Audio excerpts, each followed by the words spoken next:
Ao longo da próxima semana, a segunda semana do mês de abril, o governo do capitão vai completar a marca fatídica, dos 100 dias. 3 meses e 9 dias de seu governo. Havia toda uma expectativa com relação à capacidade de que, principalmente, o seu ministro da Economia, o super-ministro Paulo Guedes, fosse dar conta de resolver os problemas da área da economia, principalmente.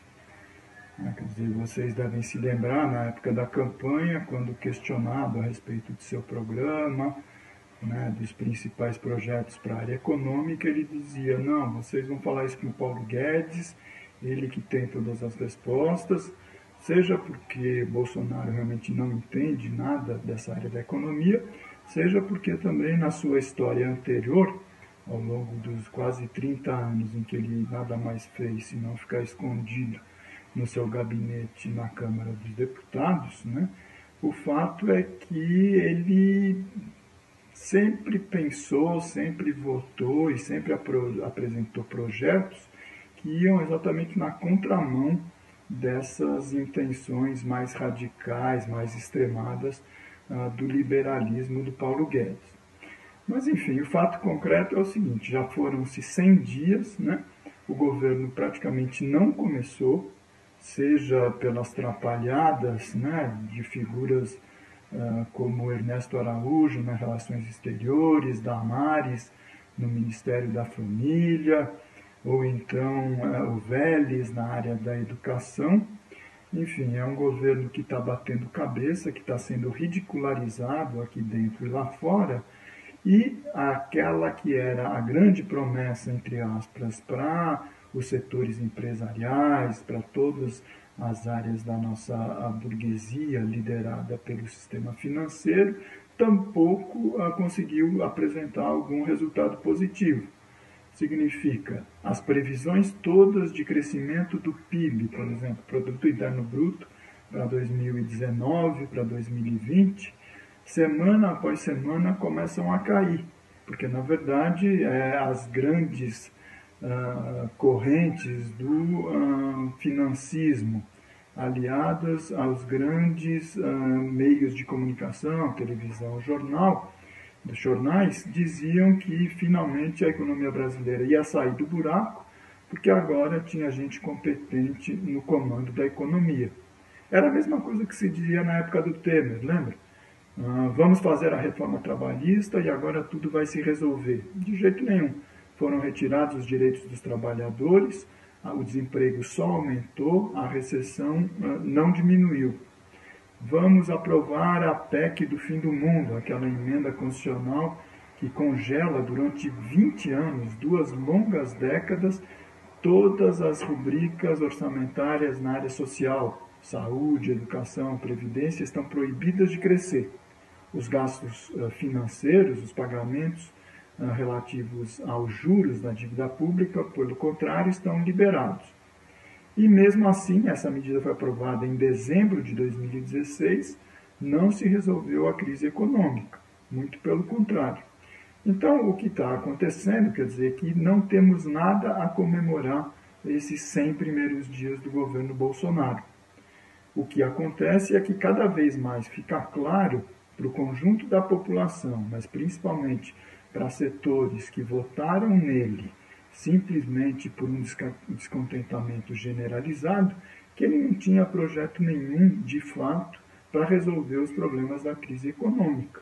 Quer dizer, ele continua falando a partir da voz do Paulo Guedes, que continua insistindo em 2 mantras. Primeiro, que tudo pode acontecer a partir da votação da reforma da Previdência.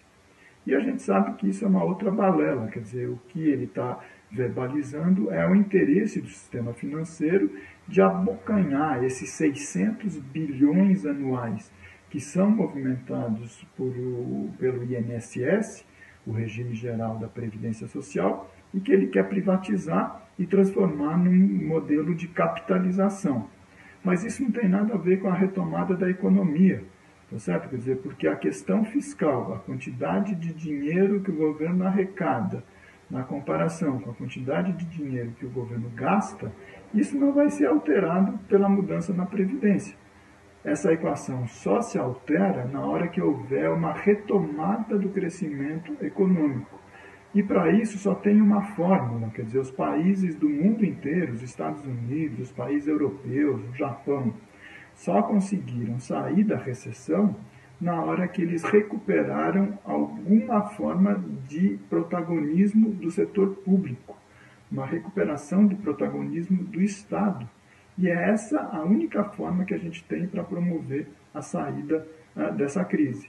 Então, o Paulo Guedes continua insistindo com essa mentira da privatização da Previdência e mais, com a mentira da privatização, da venda de empresas estatais e da concessão de setores e serviços da área de infraestrutura, como ele quer fazer com aeroportos, como ele quer fazer com as ferrovias e outras áreas estratégicas. Mas isso, na verdade, não vai resolver em nada a saída para a crise. O governo comemora 100 dias com uma baixa enorme na sua popularidade. Nunca um governo, durante os seus primeiros 3 meses, esteve tão impopular quanto esse governo. Ele enfrenta uma dificuldade enorme em alimentar, em organizar a sua base de apoio parlamentar. E o fato concreto é que Bolsonaro continua com as suas bravatas, que quer fazer uma política de novo tipo, que não aceita fazer política da forma como sempre foi feita. Só que, na verdade, se ele quer aprovar as maldades que ele pretende, ele vai ter que articular a sua base parlamentar. E para isso, mais uma vez, ele vai acabar decepcionando toda a sua base eleitoral, porque, na verdade, todo mundo está percebendo que ele cometeu mais um estelionato eleitoral. Ele enganou, na verdade, todo o seu eleitorado, dizendo que ele ia fazer mundos e fundos, e, na verdade, ele está apenas e tão somente governando para essa área mais extremada da direita radical e raivosa e para a área mais extremada dos interesses do financismo. Que venham mais alguns meses para a gente comprovar tudo aquilo que a gente já está percebendo.